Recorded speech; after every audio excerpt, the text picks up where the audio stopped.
Hi, thanks for joining us again. Yesterday we spoke about the draft taxonomy of social norms.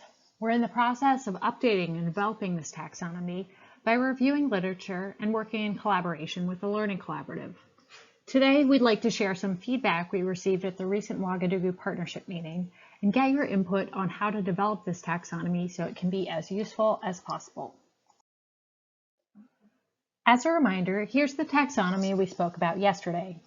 Right now, it has 5 categories, including norms on fertility, sexuality, the body, and power. At the most recent Ouagadougou partnership meeting, a few key themes and questions emerged from the feedback. We're currently conducting some additional review of literature to gain insight into these themes, but would love your feedback in the meantime. First, reviewers asked how gender, widely recognized as important in family planning, fits into the taxonomy. Our emerging perspective is that social norms that people experience can vary widely by gender. For instance, social norms about the body may be different for young women than they are for young men. Second, reviewers asked how religion and traditional practices fit into the taxonomy.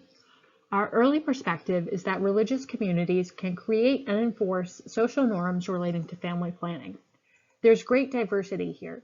For instance, one religious community might encourage women to space their births, while another religious community from the same tradition might have different norms. Third, reviewers had ideas for additional norms to include.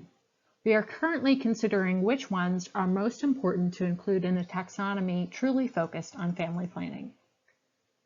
In the next steps for developing this taxonomy, we would love to hear further feedback from you in today's discussion. Then we will plan to conduct additional targeted review to update the taxonomy.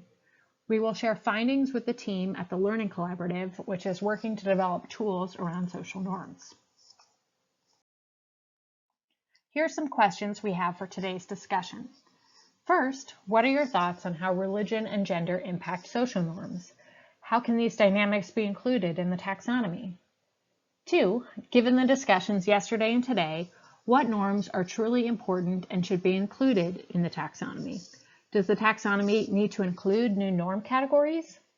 And third, on day 1, we asked you which norms were most favorable or challenging for FP use where you work. How have you seen these norms shift amid the current COVID-19 situation?